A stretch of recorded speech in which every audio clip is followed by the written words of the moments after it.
Following is a production of Locked Up Sports.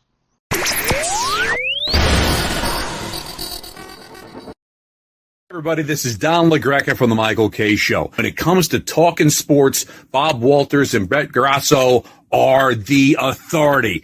Can't wait. When it comes to talking sports, they're the authority. It's Bob Walters and Brett Grasso. It's Locked Up Sports, and it starts now. Bring them out, bring them out, hey. Bring them out, bring them out, yo. Bring them out, bring them out, hey. Here we go. From the Brian Gunzel Studios, I'm Bob Walters. This is Locked Up Sports. The Mets wave the white flag as they deal two key pieces in an attempt to get younger, and the fire sale is on. Who's going to stay? Who's going to go? The Yankees get Aaron Judge back, but after a big game on Saturday, he's on the bench on Sunday. As the Orioles take batting practice off Luis Severino, how many times can Boone continue to run him out there with every game so important? And the United States is, as their backs against the wall in the World Cup, in unfamiliar territory after a lackluster performance against the Dutch. Welcome to the show, everybody. I'm Bob Walters, again, by myself. Brett is still away, still taking care of his father. His father's home. Update on his father is he's home. He's doing well, but, that's major surgery. So Brett is tending to duties. He's doing what he's got to do.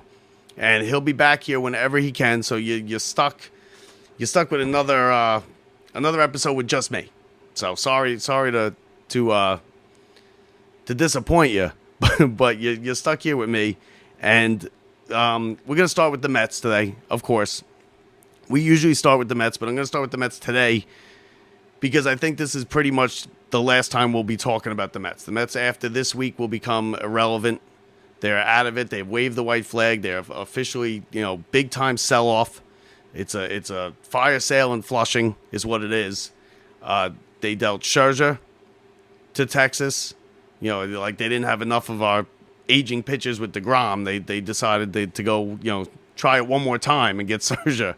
But, so Scherzer went to Texas and they dealt Robertson. He was the first chip to go and he went to the Marlins. And I'll tell you what, it's crazy. If you would have told any of us back in April that the Mets and the Marlins would be making trade deadline deals, that you'd be expecting the complete opposite. And here's how the week went. The timeline was Thursday night. Robertson was warming up in the bullpen. It was a 1-1 game, I believe, and there was a rain delay. It wasn't even raining. It was a preemptive. They stopped the game bottom of the eighth inning for about an hour and a half. During that hour and a half, the Mets traded Robertson to the Marlins. Okay? So he went to the Marlins. So when they came back, the Mets took the lead. Raleigh came in, and he closed the game out, and the Mets got the win. But Robertson was dealt. After the game, Scherzer, who had started that game, was asked what he thought of the trade of Robertson, and he seemed surprised and he seemed pissed off about it. What he said, well, now I'm going to have to talk to the front office and find out the direction of this team. And you could see kind of there that he wasn't happy about this because once Robertson got sold, that's it. It's over. The white flag is raised. The season's over. They've given up. Which, okay, we all know why they gave up. They're 7-8 games back of the wild card. They got 4 or 5 teams in front of them. It's not happening. They would basically have to play 20 to 25 games over 500 just to have a sniff and get it close to that wild card spot. And then this team's been an under 500 team through the first 100 games. They're not going to play anywhere near 20 games over 500 in the last 2 months. So they started the fire sale. Robertson went. Scherzer announced his displeasure. The following day at 6 o'clock, it started to leak out that the Mets and the Rangers have a deal and Scherzer's involved. So it was okay. Now the deal's done. 8 o'clock. It still wasn't official because Scherzer, he didn't want to waive his he waived the no trade clause. He was willing to go to the Rangers, but he didn't want to have the $43 million guaranteed next year. Because I don't want that guaranteed. He wanted it to be still a player option. And I'm sitting there, and I was actually at the game, And I'm sitting there and I'm thinking, what the hell is this guy doing? I mean, nobody's going to pay you even close to that amount of money. Why would you ever opt out? Why would you ever opt out of that contract? It turns out that he had a couple incentives, a couple $1 million here and there. I think that whole thing was 100% Boris. He's a Boris client. Scherzer is. I think Boris was 100% telling him, don't leave, you can't leave these $3 million on the table when you're getting the $43 million. So either way, it got worked out. Scherzer was, the trade became official, I'd say probably like 9:30 that night. The Mets got blown out that night. And now it's officially a fire sale. And the only question left is who's going to be left on the Mets? Who's going to be left? Who are they going to deal? There's certain guy. Canha's gone. He's going to be traded. Raleigh Ottavino's probably going to be traded. The question is Verlander going to be traded? Now, Verlander, again, has a no-trade clause. Okay, so he can approve and did not approve. And he had the quote where he said, I'm signed for this team for 2 years. I'm in it. I'm on this Mets. I'm signed for 2 years with the Mets. I want to be with the Mets. It was the total opposite of what Scherzer said, because Scherzer said everything besides I want to be traded in his comments after the game on Thursday night. So you saw that coming after he made those comments.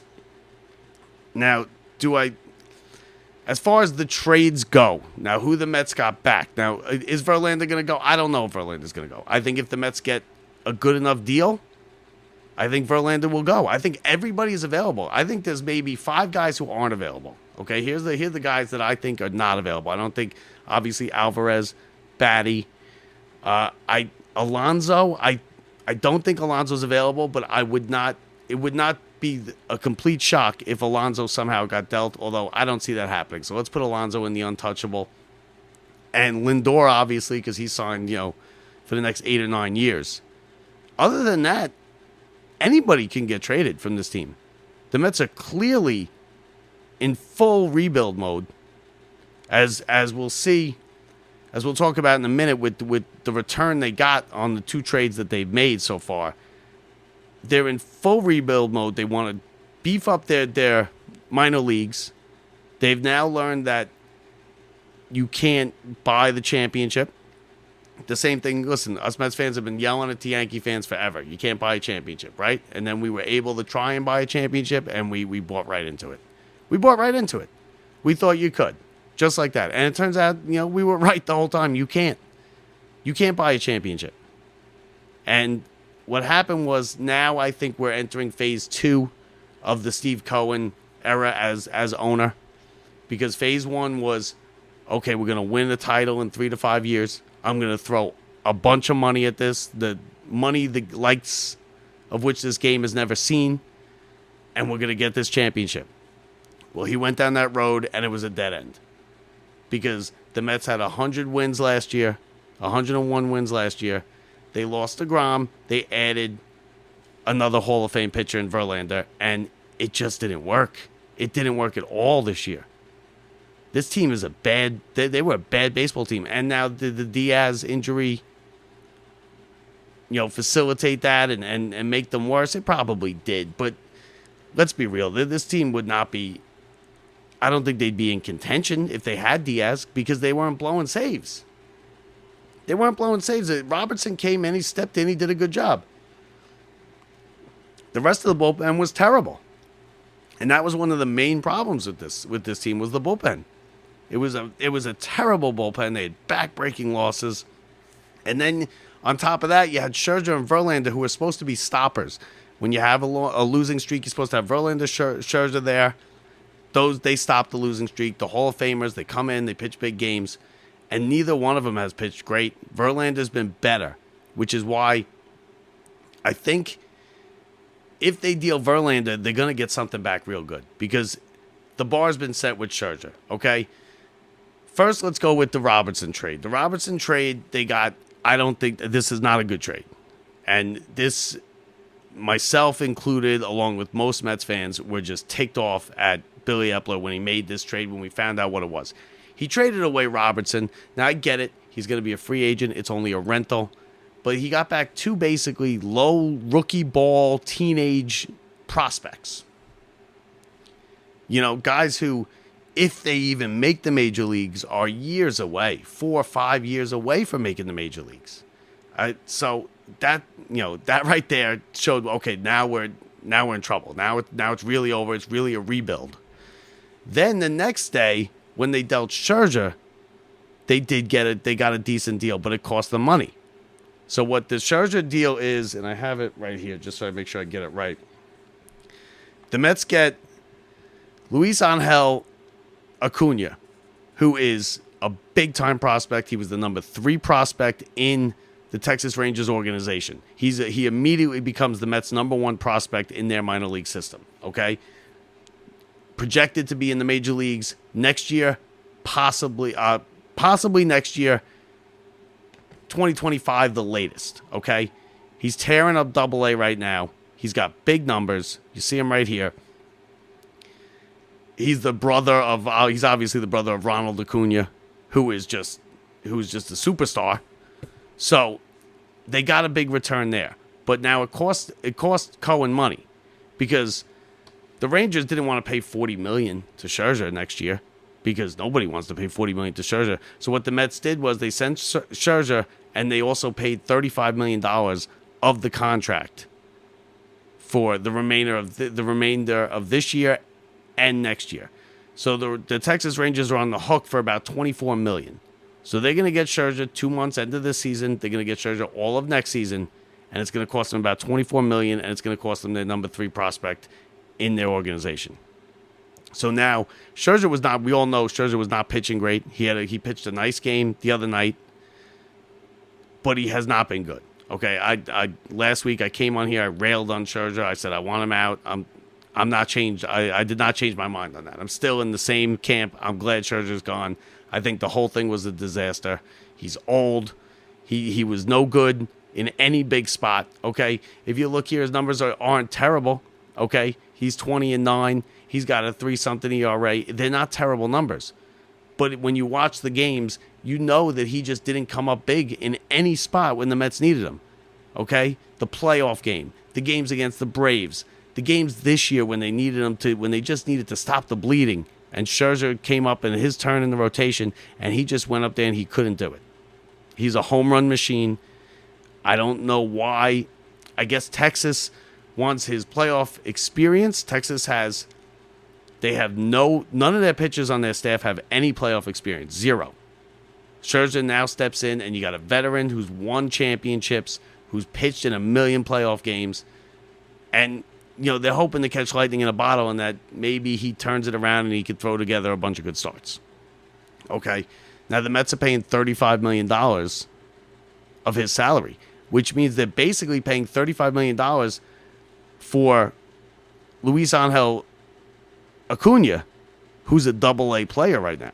Now he's a big prospect. He will probably be in the major leagues. He's a shortstop. He could also play some second base, which is another reason why now I think don't be surprised if McNeil gets moved. Okay, McNeil could very easily be moved. He's going to have some value. It's not going to be as good value as he would have had, last year. But McNeil could be moved. He's definitely not on the protected, untouchable list. I'll tell you that much. So the Mets get Acuna. That's a good trade. Okay, so Epler has kind of made up for it right there. I'm not crazy about Epler still. Okay, that first trade for Robertson is just, I mean, you could have. I feel like they could have got more. He's the best closer on the market this trade deadline. They made the trade almost a week before the trade deadline. I don't know why they didn't hold out, get another team or two involved in it, have them bid, the Marlins and the other team. I think what happened was the Marlins probably went to him and they said, listen, we need him now. We need him for this week because we're slipping. We can't afford to lose any more ground. We need him right now. This is what we're going to pay you. And when they say that, he could have fleeced them a little bit. But he got 2 teenagers in rookie ball. They're high school kids. We'll see. Now, I could be dead wrong. I know nothing about any of these kids. I barely know anything about Acuna. except for what I've heard. Okay, I've never seen any of them play. Acuna, I know his brother is a great player, so he obviously has the pedigree. I know his numbers look great. He's tearing up. He's raking down in Double-A. He right now is the number one prospect in the Mets organization. So there's that. But as far as I mean, was it a good deal? Have the Mets done well? Listen, I don't know what this team's going to look like next year. That's the problem. And I think what their deal is, I think what the plan is, that the problem is that, and the Mets fans' problem, and I can tell you right now, is the uncertainty. We don't know what this team's going to look like next year. Is this going to be a full tear-down rebuild? Beef up the minor league system to be good in 3 or 4 years? Or is this we'll keep Verlander, we'll have Senga, okay, and then we'll have Lindor, we'll have the kids, Alvarez, and we'll pick up a 2 or 3 free agents, big-time free agents in the offseason, and we'll have a team that can compete next year. Because right now, the Mets are looking at this going, Mets fans are looking at this going, well, how are we going to even compete? And if they get rid of Verlander, what are we going to do? Who's going to pitch for this team? I mean, you saw Carrasco last night. I went to the game. I decided to go to the game last night when there was an hour rain delay. I wasn't doing anything. I was like, you know what, let me go to the game. I get there. By the time I got there, about 20 minutes after they started, it was 5-0. Carrasco was terrible. The only thing worse than Carrasco was Severino tonight. And we'll get to that in a minute. But Carrasco, you got Zenga. I mean, I don't know who's going to pitch for this team. And then I've also seen online people, saying, they're only 6.5. They're only 7 games out. Listen, you got to stop with that, okay? The season's over. The season was over at the end of June. Probably mid-June the season was over. And we knew it was over. 6-7 games. Yeah, okay, it's 6-7 games. There's 50 games left. But they got 4 or 5 teams to jump. That's a lot of games to make up and a lot of teams to jump. That's a lot of teams you need to lose. They are not doing it. I heard some people saying, oh, well, they got rid of him. Diaz is coming back. They are not. They've already stated we are not going to rush Diaz at all because of this. The Mets could be a game out, and they are not rushing. And I don't want them to rush Diaz because we can't afford to lose Diaz, to have him get any more injured. For what? To have this team somewhat make it interesting? It's over, folks. It's over. It's been over for a long time. I've been telling you that. This is not a good baseball team. Okay? This is what happens when you have a baseball team that's 7 games out of the wild card. Okay? With 5 teams in front of them. And they're on 5, 6, 7 games under 500. This is what happens. They took 3 out of 4 this weekend. Verlander today. If this was his last start, congratulations to Justin Verlander. He becomes the 47th pitcher in Major League history to record 250 wins. So, listen, congratulations to him. And if he gets dealt, I'm not against it. But you got to get at least what you got for Scherzer. Because with Verlander, it's going to be the same situation. They're going to have to pay. They're going to have to pay a lot of the salary, just like they did with Scherzer. They had to pay, they're paying a good chunk of that salary next year. And they're paying $30 million for a Double-A player next year. Plus whatever Acuna's contract is, which I'm sure it's relatively large for at least somebody down that low.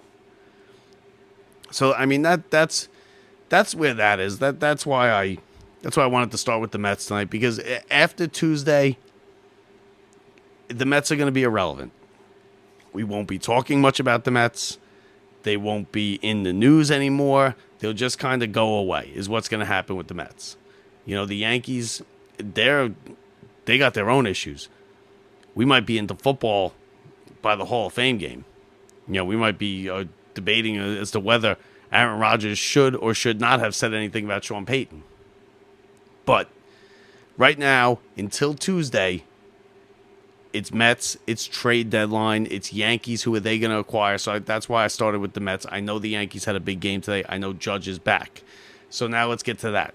Okay. I flipped the game on tonight. Sunday Night Baseball, ESPN, supposed to be it's going to be a good one, right? It's a big game. You got the young Orioles, the upstart Orioles, first place, first time they've been in first place while this late in the season, while the Yankees are in last place this late in the season in decades. And Severino's pitching, bottom of the first, and he can't get anybody out. Okay, it was 6-0 Baltimore before Severino recorded an out. And if you're Aaron Boone, you got to be asking yourself, can I run this guy out there anymore? I don't see how you can. The Yankees are in a pennant race. Okay, they're fighting for their lives. As far as their trade deadline goes, they need more offense. Clearly, we all know that. Half the time they don't score runs, period. Tonight was completely on Severino. And Boone left him out there and he let him basically take one for the team. Judge, and then now another issue I have, Judge out of the lineup tonight, okay? He just came back Friday.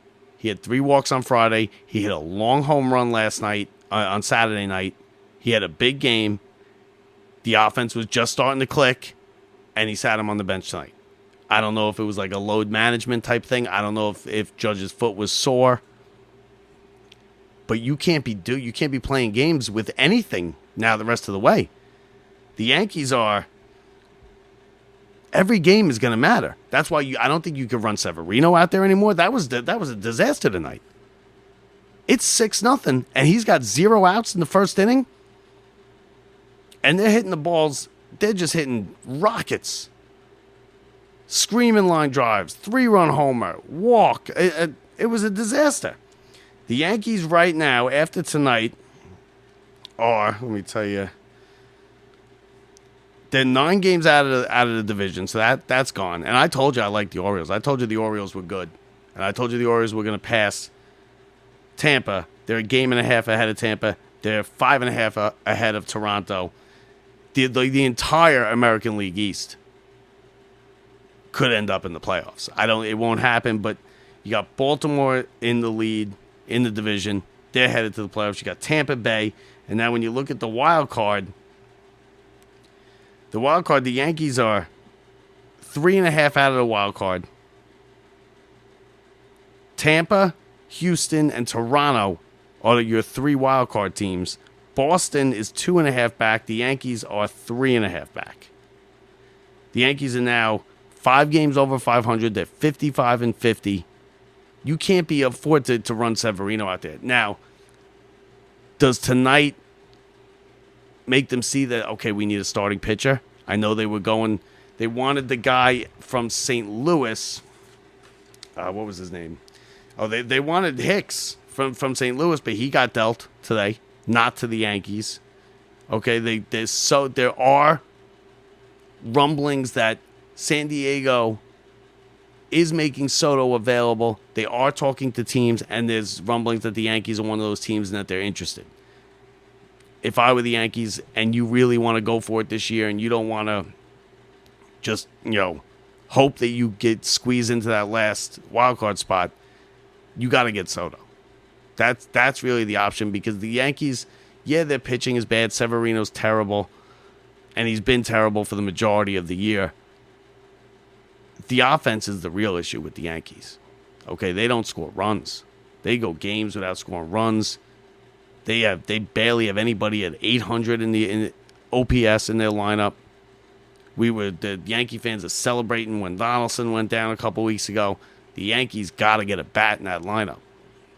Now, if they could get a bat and an arm, even if it's a long relief or if it's a starting pitcher, somebody's got to replace Severino, because Boone is going to lose his job and Cashman's going to lose his job if they don't do anything and he keeps running Severino out there, because he can't pitch. He's not a major league pitcher anymore. He's now done this enough times where I can say that this is what he is. I don't know what changed. I don't know what had just gone wrong, that he can't get anybody out now. But Severino's he's not a major league pitcher. You can't be going out there, running a guy out there in a pennant race when that's given up 6 runs before he gets an out in the first inning, and before you even sit down and open your beer to watch the game, it's over. That's what the Mets do. That's what the Mets did last night when I went to the game. 5-0 before I even got there. So the Yankees, Cashman is on the hot seat. Listen, whatever you think, I'm gonna say. I think Cashman's on the hot seat here, and I think if Cashman's on the hot seat, Boone's on the hot seat. I think if the Yankees finish under 500 and miss the playoffs, I think Cashman's gone, and I think Boone's gone with him. That's where I think it is. So now, does Cashman think the same thing I do? Does he feel the heat? Does he go out there and make a big move? Does he get Soto? Does he bring Soto back? Does he go find a pitcher? It's going to be very interesting with the Yankees. They're clearly buyers. Okay? You got the Orioles, who are real good. You got Toronto, who is probably better than their record. And you got Tampa, who's always there. And Tampa's always, we haven't talked about Tampa for a while now because they haven't played good really. I'd say the last 60 games, Tampa really has not been great. That's how they let Baltimore pass them. So, I mean, it's going to be interesting. As far as the rest, the Angels have decided to go for it, and they're really going for it. And they're losing games. I actually watched the whole game yesterday, Saturday, I believe it was. I watched the entire game, Toronto and the Angels. Toronto killed them. And the Angels, now today, they picked up another 2 players. Okay, the Angels, I'm looking right here on the TV. They got C.J. Cron and Randall Grichuk from Colorado. So they're going all in. They're pushing all they're Jim Fossil it. They push all their chips to the center of the table. That's what the Angels are doing. They got Ohtani, they got Trout, and good for them. Because the fact that you have those 2 guys and they don't make the playoffs every year and they've never played in the playoffs and America's never seen them in a playoff spot, that's a shame. And I think the owner over there for the Angels, I think he doesn't want to get rid of Ohtani, which you're not going to get what he's worth because it's a rental. Unless he decides to sign before the trade's even made, which he's not going to do. He's going to free agency. He's going to free agency, and it's a smart move. It's the right thing to do. But the Angels are going all in, and they are, let me look at the Angels. The Angels are 4 games out of the wild card. They're 4 games out of the wild card, and as far as their division goes, they are 5 games out of the division behind Texas and Houston, and Texas has just gotten a lot better. Forget about Scherzer. Scherzer's there. Listen, I don't think they got much better with Scherzer. I think the Mets kind of got a good deal on that. I'm happy about the Scherzer deal. I don't know what to do with Verlander. I think the Mets, like I said, the fear among Mets fans and the anger among Mets fans here is the uncertainty. The fear of the unknown. We don't know what's going to happen next year. Because if we just sell everybody off, what are we left with? We're left with a shell of a baseball team that's, a last place baseball team. And we don't want to do that. I don't think it's going to be that bad. I think they might sell everybody off. But I think they got the kids, they got Alvarez, they got Lindor. They do have talent on this team, and they will have talent on this team. Senga's going to be there. So either way, there's going to be talent, and we already know that Steve Cohen's going to spend. So he'll pick up whatever he needs to make this a contending team. Are they going to be, heavy favorites like they were this year and high World Series expectations? No, probably not. They're not. But they're also not going to be the Royals or the Oakland A's. You can't do that in New York. You can't tear it down like that in New York and go through a full rebuild where it's 5-6 years of just dreadful teams and getting high draft picks and building up the system. That's what the Orioles did. Okay, everybody's all over the Orioles now, and they're great, myself included. But what a lot of people don't remember is 2 years ago, the Orioles lost 110 games. And for the 5 years before that, they were losing 90 and 100 games every year. Camden Yards was a ghost town. You can't do that in New York. So the Mets, even if they get rid of Verlander, McNeil, let's say they go crazy and they get rid of Alonso, they will replace them with free agents and they will have a reputable baseball team next year. Is it going to be a team that can win the division? Probably not. I don't think any team can win the division with the way the Braves are playing. The Braves are high-powered, young. They're the Braves. That's what it is. Listen, they're the Braves, and they've always been like that. But they are by far the best team in baseball, and they are going to be the best team in baseball probably through next year, and maybe the following year with the way that roster is constructed. That's how they're going to be. But are the Mets? They're not going to be as bad as we think they are. Okay, listen, this year's over, so forget about this year. Like I said, the Mets are going to be irrelevant after Tuesday. We're not going to be talking about them.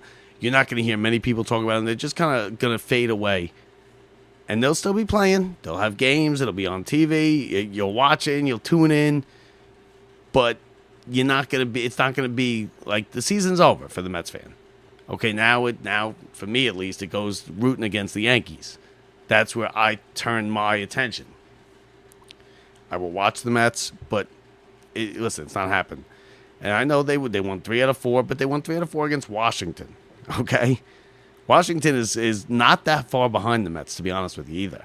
I think they're 6 games back of the Mets. The Mets will finish in fourth place in the division because the Phillies are sliding as well. The Phillies are. Let's see where the Phillies are in the wild card because they lost again today. The Phillies are a half game out of that wild card, so they're right there. But they were in that second wild card just a week ago with like a 2 or 3 game cushion. In their last 10 games, they're 4-6. The Dodgers, the Reds, more other teams that are going for it. The Cardinals have decided to sell, just like I said the Cardinals would. The Cardinals are a team. They're kind of a big market team in St. Louis. They're not a small market team. But the way the city and the fan base is constructed and it's not like here in New York. Okay, they're not cutthroat. They're not win at all costs type of fans. They love their baseball team. They're a great baseball town in St. Louis. They can afford to go through a little bit of a rebuild. The Mets cannot, which is why I'm not that worried that it's going to just be bare bones. Even if they strip it to bare bones, they're going to plug some things in the offseason and will be somewhat competitive next year.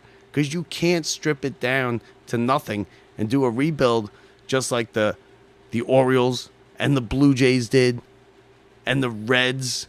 You can't do that here. They'd be marching in the streets. Imagine the Yankees that tore it down and the Mets tore it down. And I know the Mets have had bad teams, but even during those real bad teams in the early 90s, they were kind of like this team. You know, they got the big Bobby Bonilla, they got Vince Coleman, Robbie Alomar. Listen, those were terrible Mets teams. But they weren't like strip it down to nothing, basically tank for 2-3 years, get number 1, number 2, number 3 picks, build it up, and wait for those guys to work their way through the system. You can't do that here in New York. And I don't think the Mets will do that, and I think Steve Cohen knows that. Now, I also think his 3 to 5 year championship thing is probably dead. It's not going to happen. I think he realized it's not going to happen. You won't hear him say it, but I think he knows now. It's harder than it looks. You know, you can't just come in as a rich guy and a fan and throw a bunch of money and it's not a fantasy draft and you get whoever you want and we're going to go and win the championship and we're going to have a dynasty. You know that's what he thought coming in here a couple years ago. You know it is. I'm going to have championship 3 to 5 years. Mets are going to be... Here we are. Nobody saw this coming. They won 101 games last year. Okay? 101 games last year. This year, who knows how many games they're going to win. They're probably going to finish under 500 because now they don't have a closer. They lost a starter. You're going to see, you could just see that it's a dead kind of team. Last night when I was at the game last night, the crowd was dead. It was a beautiful Saturday night. End of July, Saturday night, and the place was 25,000 if we were lucky there. 25,000, and then there was an hour rain delay, but still 25,000 if you're lucky. I don't know what the announced attendance was, but it wasn't more than that. So it's going to be interesting to see what the Mets do. It's going to be interesting to see what the Yankees do. It's going to be interesting to see what a lot of these teams do. Texas is going for it. The Reds. There's certain teams that, that's who I'm going to be looking for and watching now in these next 2 months. Like I said, I'll keep an eye on the Mets, root against the Yankees, but I'm going to be watching the Reds. I'm going to be watching the Orioles. I'm going to be watching the Angels because I think that's a fascinating thing out there. And the way they're going all in. The Angels owner, basically, he doesn't want to be the guy who sold Babe Ruth. Because you're not going to get what you need. Ohtani's a 2-month rental. And he doesn't want to go down in history like that. So what did he do? He said, we're keeping him. Don't retreat. The GM basically said, you know what? He tells me don't retreat, then we're going to go for it. And we're just going to get everybody we can. And good for them. And good for the Angels fans. And I hope they make it. So we'll see. I will be with Mark Mancini on Tuesday at 6 o'clock doing a show. We're going to try and put it on live for you guys. Trade deadline show. It's going to be an hour after the deadline. Deadline is 5 o'clock on Tuesday. Everything's got to be in and finalized. 5 o'clock on Tuesday is the trade deadline, the deadline. So we will come on at 6. Myself, Mark Mancini. We'll see if we can grab Brett for a little bit. No guarantees with Brett. But that's going to be a good show. You're going to want to tune into it. I'm going to try and get it out live. Either on Facebook or on Mixler, which I told you about last time. So we'll see if we can do that. So that's the baseball story. Okay. There's a little bit of a development with, and we haven't talked much about it. I haven't talked much about it. But with the women in the World Cup, okay, the women in the World Cup, they played the Dutch the other day. They won their first game 3-0. We gave you that the other last week. Okay, they won their first game 3-0. They had the Dutch. They played terrible in the first half. I watched some of the game. They were down 1-0. They got a late goal. They tied it. They got a draw. Now they're going in the third game. They play Portugal, which I'm guessing is not a bad team because Portugal, and they need, Portugal has they're a good soccer pedigree. The men's team is good. And basically what's going to happen here is the U.S. can get themselves eliminated, which is unthinkable. Unthinkable that they would not make it to the knockout stage. Okay, they're 1-0-1. They're still atop the group right now as it stands. But if they lose, there's a very good chance that they will be out. If they lose, they're out. Basically, there's a way that they can get through if they lose, but it involves Vietnam scoring 4 goals. And Vietnam has no goals in the whole tournament. So that's not going to happen. So they need a win or a draw against Portugal. Otherwise, they're out. And that's a huge story.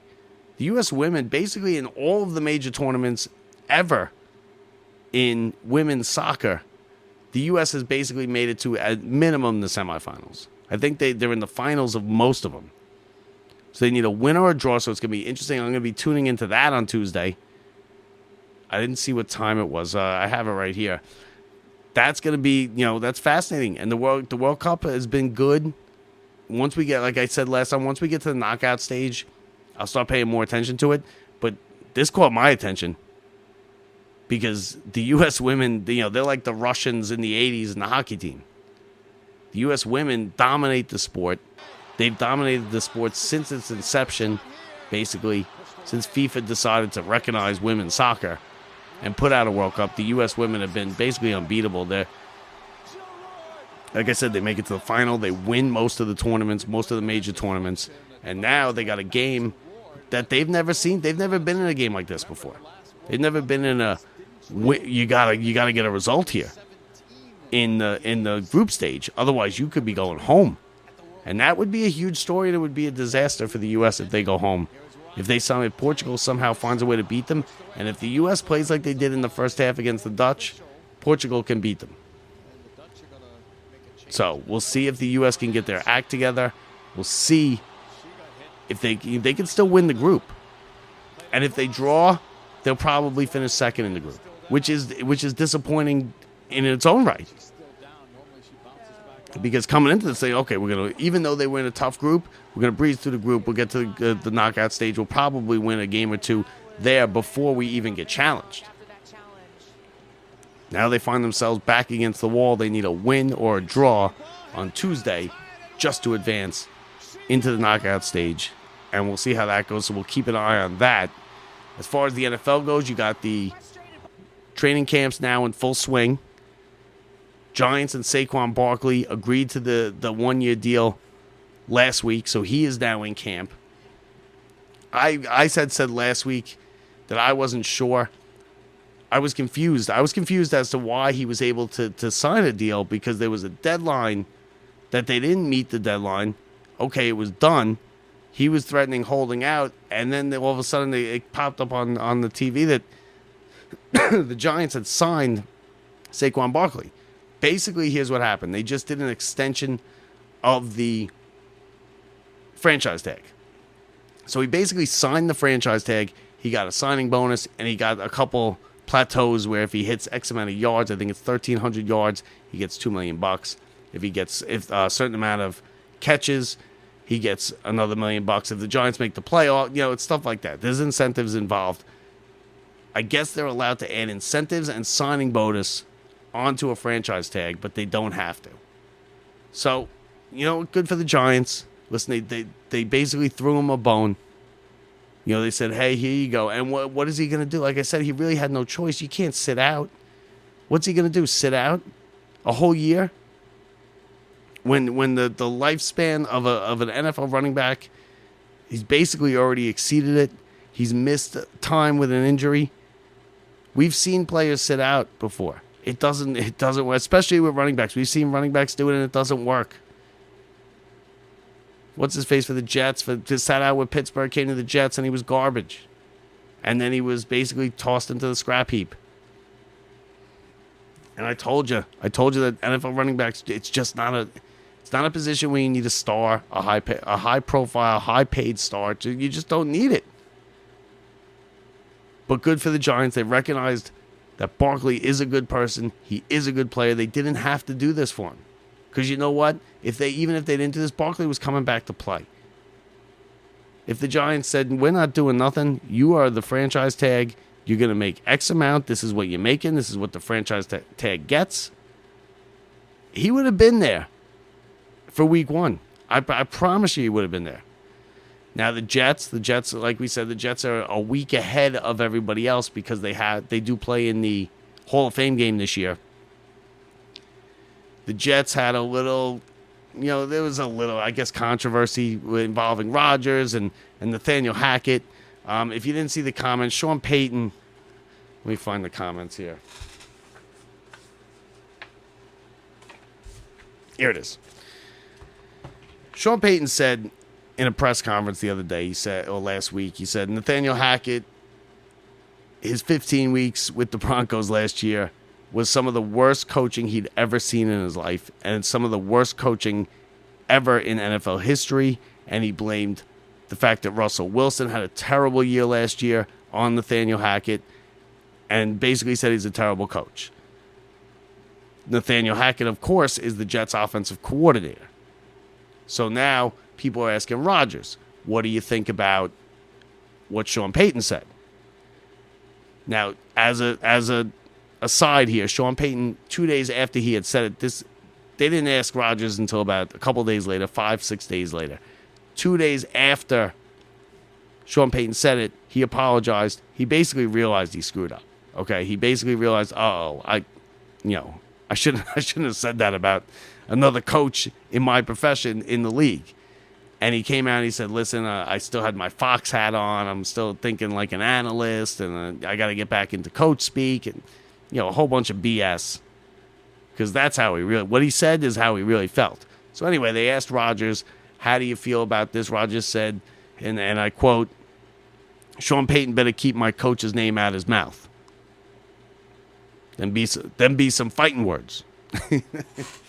So that's the kind of stuff you get with the NFL training camps, and that's news, and that was big news, and the whole Sean Payton thing was big news, and that's why I don't like the NFL training camp and preseason, because that's not news.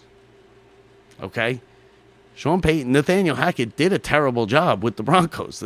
Sean Payton was right. He should have stuck behind it. They were terrible. Russell Wilson was terrible last year. So I would have just stuck with. He was right.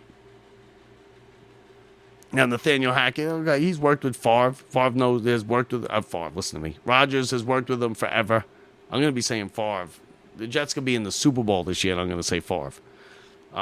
So that's what's going on. As far as the Giants go, nothing really crazy going on there. No injury. That's all you want to stay away from the injuries. No injuries. That's what you say, okay? That's what the any report about NFL training camps and preseason should be is injury, no injury. Team, injury, no injury. That's it. Because that's all I want to know. Okay, you read some of the I read some of these articles in the paper or online or whatever, and they're going through individual plays that the teams are running in their practice. They're keeping stats of the quarterbacks. Daniel Jones started out, the Giants went 3 and out on their first drive, and then they had a good 3 first downs on this. Like, listen, there's better things to do. It's nice weather. There's a beach. We live close to beaches. There's pools. There's stuff on TV. I don't really need to know how Daniel Jones did on his first 2 drives in practice. It doesn't matter to me. It's not going to really matter at all. And I get it that the NFL, people are dying for any kind of content when it comes to the NFL. But it just gets it. The minutia of it is just. You're talking like Allen Iverson. You're talking about practice, man. Practice. So that's that. No injuries. Saquon Barkley in. Rodgers, telling Sean Payton to back off. That's it. That's what's going on. They had, I can't watch the NFL. And that's another reason why I'm so pissed about the Mets is because we're going to be stuck talking about that stuff in 2 weeks. Now back to the Yankees real quick before we get out of here. We got a couple minutes left here with you.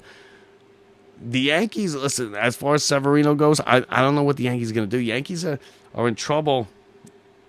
They did not, listen, they took 2 out of 3 from Baltimore, which is good. The Yankees in their last 10 games are, let me get it for you right here. They're 5-5 in their last 10 games. Now, these next 10 games are going to be highly important. As you take a look here at the Yankees' upcoming schedule. So, the Yankees have 2 against Tampa. Okay, they go back home. They have a little homestand here. They get 3 against Tampa, and then 3 against Houston. And those 6 games are going to be huge, and those are not going to be easy games. Tampa is as good, if not better, than the Yankees, and they've been better all year. Tampa's in a pennant race, a race for the division, a race to get that bye in the first round, which is huge, which we saw last year with the Mets not getting it is huge. So you're going to have big games there at Yankee Stadium. You're going to have 6 big games. You got the Rays and then the Astros. And by the time we talk to you next week on Locked Up Sports, you're going to know a lot better where the Yankees stand. And you're going to know. Are they going to go, do they go 4-2? Do they go 2-4? Are they staying 3-3? It's a big week for the Yankees. We'll see if they add any pieces. I can't imagine they're going to run Severino out there. I did not see Boone's comments after the game tonight, if he said anything or anything like that. But, I mean, Boone was throwing batting practice in the first inning. The Orioles were just hitting rockets. Everybody got 6 runs before he got an out. And then Boone left him in. He took him out at 9 runs. You know, you can't have that. And he's done it time and time again. He's been doing it for months. The Yankees are going to need to. The Yankees are a flawed team. Now, I know that coming from a Mets fan, you don't want to hear that because my team is worse. I get it. My team sucks. Yankees are a flawed team.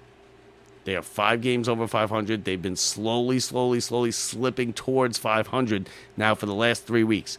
Now they got Judge back, and what do? They sit Judge on Sunday. I don't know how you sit Judge. If he wasn't hurt, I know he wanted to play because they said he was off. They said he was available off the bench, and if he's available off the bench, that means he probably could have played. He could have at least DH, right? You got to have his bat in the lineup every day now because the Yankees are a completely different team with Judge. We said 2 months ago when Judge went out that the Yankees need to tread water. They need to stay above 500, just keep themselves in the race. And as much as we bitch and moan and complain about how bad the Yankees offense is and Severino and this and that, they did exactly what we said they needed to do. They kept themselves within striking distance. They treaded water. They stayed above 500. They kept their head above water. They're in a race right now. And Judge came back. And then the third game of him coming back, they set him on the bench. And they're down 6-0. The game's over. I don't think it would have been different tonight if Judge played, but you can't be doing that. You got to have him in the lineup. Now, is that the analytics? Is Boone does Boone make the lineup? I don't think he makes it by himself. I think a lot of it comes from Cashman and Cashman's, numbers guys in the back office crunching the numbers. So we'll see. So a big week for the Yankees, a big 2 days for the Mets because we'll see what they do. Does Verlander stay? Does Verlander go? Do they go crazy and get rid of McNeil and maybe Alonso? Who stays? How far are they going to strip this thing down? Are they going to go bare bones and have nobody and just basically blow out the rest of the season? Because that's what's going to happen. You're going to have some bad baseball from the Mets now. You have no closer. You lost a starter. Verlander possibly on the move. Verlander would be perfect in Baltimore. Baltimore needs a starting pitcher. I don't know where he goes or if he goes. I don't even know if he would. And he's from that area. Supposedly, I think he was a Old Dominion college kid. I think he's from Maryland.